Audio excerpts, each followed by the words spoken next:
መቼም ከአላህ ተስፋ አይቆረጥም። አላሁ አክበር። እህታችን ሌይላ ኑር ሰቦ የበረራ ፎርም ሞልታ ለፊታችን ሰኞ ወደ ኢትዮጵያ በረራ ለማድረግ በረራ ማቆያ ክፍል መዘዋወሯ እየተሰማ ነው።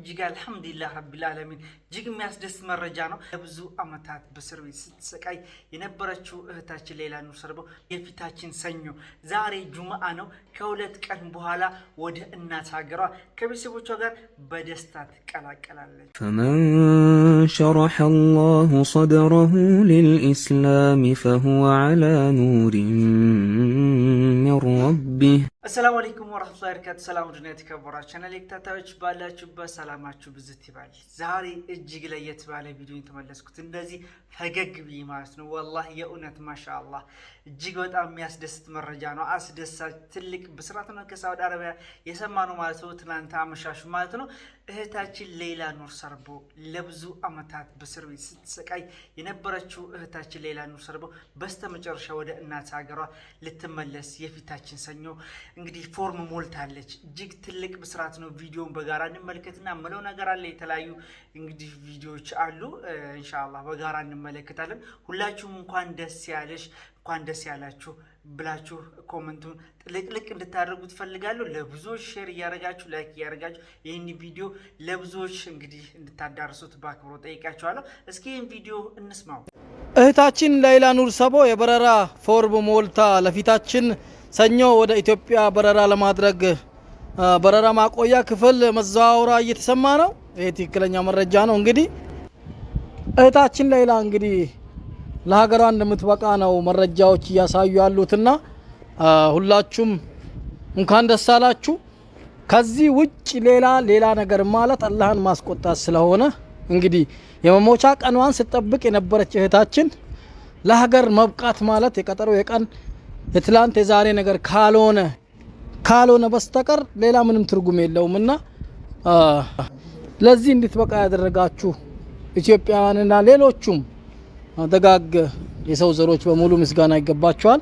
እህታችን አሁንም በሰላም ለሀገርሽ ያብቃሽ ማለት ነው። ሌላ የሚባል ነገር ምንም ነገር የለም። ከአላህ ተስፋ አይቆረጥም። አላሁ አክበር። እጅግ አልሐምዱሊላህ ረቢል ዓለሚን እጅግ የሚያስደስት መረጃ ነው። ሰምታችኋል። የፊታችን ሰኞ ዛሬ ጁምአ ነው ከሁለት ቀን በኋላ ወደ እናት ሀገሯ ከቤተሰቦቿ ጋር በደስታ ትቀላቀላለች።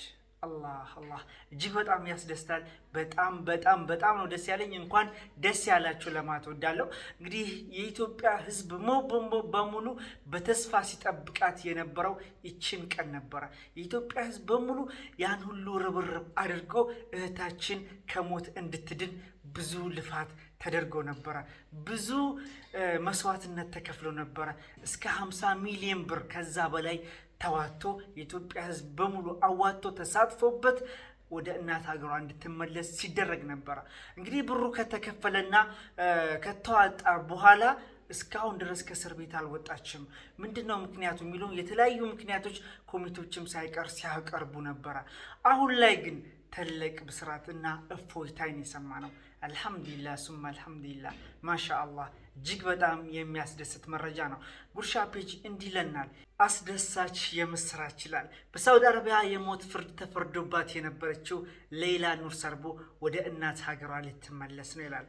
በሳውዲ አረቢያ እስር ቤት የሞት ፍርድ ተፈርዶባት ለበርካታ አመታት በአስቸጋሪ ሁኔታ ውስጥ በእስር ላይ የቆየችው ኢትዮጵያዊ ሌይላ ኑር ሰቦ ወደ እናት ሀገሯ የምትመለስበት አስደሳችና እፎይታ የሚሰጥ መረጃ ተሰምቷል።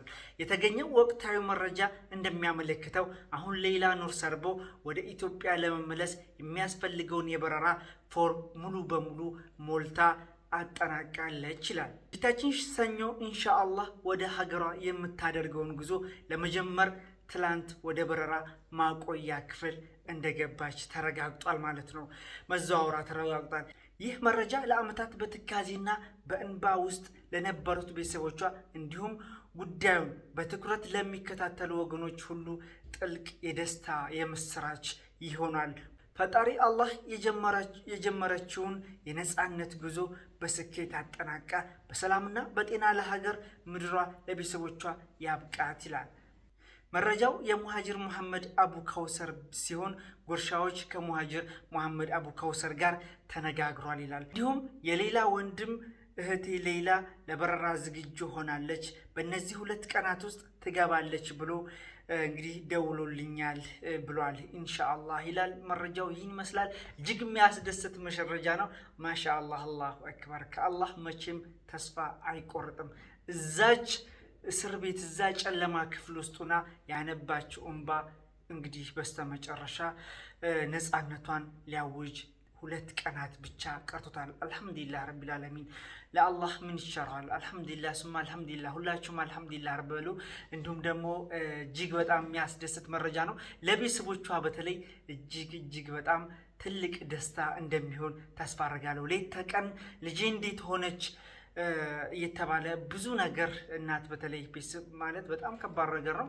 ብዙ ችግሮችና ብዙ እንግዲህ ጨለማዎችን ብዙ ሌሊቶችን ብቻቸውን ሲያነቡ ነበር። እቺን ቀን ደግሞ በጉጉት ሲጠብቁ ነበር። አልহামዱሊላህ አሁን ከጫፍ ደርሶላቸዋል ማለት ነው። ሌላ ብዙ ነገር ስትባል ነበር፣ በተለይ በእስር ቤት ውስጥ ማለት ነው። አብዳለች፣ ታማለች፣ እንዲሆናለች የተለያዩ ነገራቶች ስትባል ነበር። አላህ ከእንደዛ አይነት ነገር እንግዲህ ጠብቋት በስተመጨረሻ ወደ እናት ሀገሯ ልትመለስ ነው። ደህናም እንደምትሆን ተስፋ አድርጋለሁ። ቀሪ እድሜዎቿን በነፃነት እንዲሁም ደግሞ ከቤተሰቦቿ ጋር በደስታ እንደምታሳልፍ ኢንሻአላህ ተስፋ አድርጋለሁ። ሁላችሁም ዱአችሁ ወይም ደግሞ ሰበባችሁ ደርሶ ይህችን ቀን ለማየት ልንበቃ ነው። ሁላችንም ይህችን ቀን በጉጉት ስንጠብቅ ነበረ። አልহামዱሊላህ ሱማ አልহামዱሊላህ ረቢል ዓለሚን። በሌላ ጉዳይ ደግሞ ብዙ ሰዎች ብዙ ሲባሉ ነበረ። እስኪ እንግዲህ ሁሉ ነገር አልፎ አሁን ይሄንን ቀን ልንመለከት ነው ኢንሻአላህ። እጅግ በጣም ያስደስታል። በሳውዲ አረቢያ ህጎች በጣም ከባድ ናቸው። እንግዲህ ልጆች ህፃን ልጅ ገላለች ምናምን አይነት ነገር ተብላ ነው የታሰረችው። ከዚህ ጋር ተያይዞ በተለይ ከሰሞኑ እጅግ በጣም መነጋገሪያ ከሆኑ ቪዲዮዎች መካከል አንዱ ይህንን ቪዲዮ ስመለከት በባለፈው ሰርቼላችሁ ነበር። ወላሂ ያኒ አላልኩትም እንጂ ሌላን ትዝ ብላይ ነበር። እንዴት እንግዲህ ይህ አረብ ማለት ነው ልጁ ተገሎበት በአረብ ለአረብ ነው። በነገራችን ላይ እንግዲህ የዚች እናት ቤተሰብ የዚች እናት ልጅ እንግዲህ የዚህን አባት እንግዲህ ልጅ እንደገደለ ነበረ። እንዲሁም ደግሞ እስር ቤት ነው የሚገኘው። የሞት ፍርድ ቀኑን እየተጠባበቀ ነበረ። በስተመጨረሻ ይህ አባት ማለት እቤቷ ድረስ ሂዶ አልፈልግም፣ ካሳም አልፈልግም፣ ይህ የአላህ ቀድር ነው፣ ልጅሽ በሰላም እንዲወጣልሽ፣ ልጅሽ በሰላም ካንቺ ጎን እንዲሆን ፈቅዳለሁ ብሎ እቤቷ ድረስ መጥቶ ነው እንግዲህ ብስራት እናትን ያሰማት። እናት በደስታ በዛ መልኩ ስቅስቅ ብላ በደስታ ስታለቅስ ነበረ። ሁላችንም ይህ መረጃ ለብዙዎች እንግዲህ ትምህርት ይሆናል ብዬ አስባለሁ። ምክንያቱም አረብ ሀገር ላይ የአንድ ቤተሰብ በመኪና አደጋም ሆነ እንዲሁም ደግሞ ገላችሁም ከሆነ ወይ ካሳ ነው የምትከፍሉት ወይ ደግሞ ግድያ ነው የሞት ፍርድ የሚፈረድባችሁ እና ይህ አባት ለብዙዎች ሰበብ ሆኗል ብዬ አምናለሁ። ምክንያቱም በቃ ሁሉን ነገር ለአላህ ትቻለሁ ብሎ ነው እንግዲህ አውፍታ ራሱ እዛ ቤት ሂዶ ተበዳይ ሰው ነው እንግዲህ እዛ ሂዶ አውፍታ ብሏት እናትን ያስደስታት ልጁ እንዲለቀቅ ያደረገላት ማለት ነው። ይህ ነገር በጣም ያስደስታል። እስኪ በትንሹ እናንተ አዳምጡት።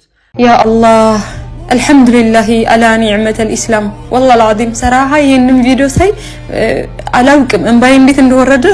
ያ አላህ ምን ሆነ መሰላችሁ? ከቀቢላ የሞት ፍርዱ ከ15 ሰዓት በፊት በበንደር አልቃህጣኒ የምትመለከቱት በሱራ ማለት ነው። ይህ በቪዲዮ የምታዩ ሰውዬ አቡ በንደር አልቃህጣኒ የልጁ ገዳይ ቤት ሄደ።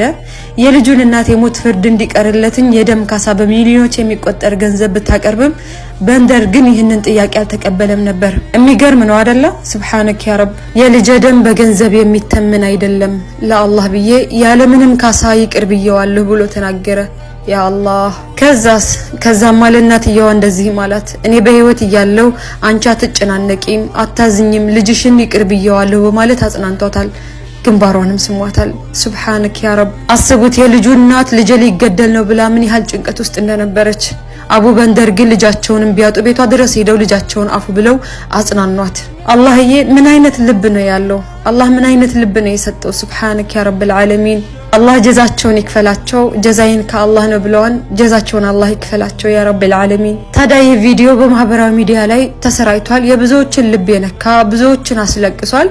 ብዙዎችም ደግሞ የይቅርታ ልብ እንደተማሩበት ተስፋ እናደርጋለን። ሐቂቃ ትልቅ ነገር ነው። ይቅር ያለና ያሳመረ ሰው ምንዳው ከአላህ ዘንድ ነው። ነዓም ወላህ ምንዳው ከአላህ ዘንድ ነው።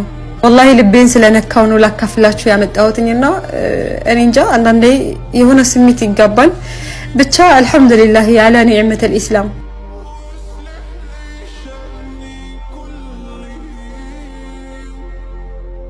ቪዲዮቹን ይሄ ይመስል ነበር። ለማንኛውም ለብዙዎች ተደራሽ እናድርግ። ስትመጣ ደግሞ በታላቅ ድምቀት አቀባበል ተደርጎላት እንግዲህ ትገባለች ብዬ ተስፋ አድርጋለሁ። የዛሬ ቪዲዮአችን ይሄ ይመስል ነበረ። ኮመንቱን አጥልቅልቁት።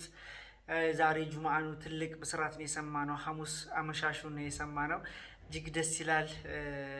ሁላችሁም ዱዓ አድርጉ፣ ደስታችሁን ግለጹ። እንዲሁም ደግሞ በነብያችን ላይ ዛሬ ሰላዋት ማውረድ ይወደዳል። አላሁመ ሰሊ ወሰሊም አላ ሲና ሙሐመድ ሰለላሁ ዐለይሂ ወሰለም። ሁላችሁም ሰላዋት እያወረዳችሁ አብራችሁን ስለቆያችሁ ከልብ አመሰግናለሁ ለማለት እወዳለሁ። በደስታ ብዛት የምለው ቃል ጠፍቶብኛል። ወሰላሙ አለይኩም ወራህመቱላሂ ወበረካቱ። መልካም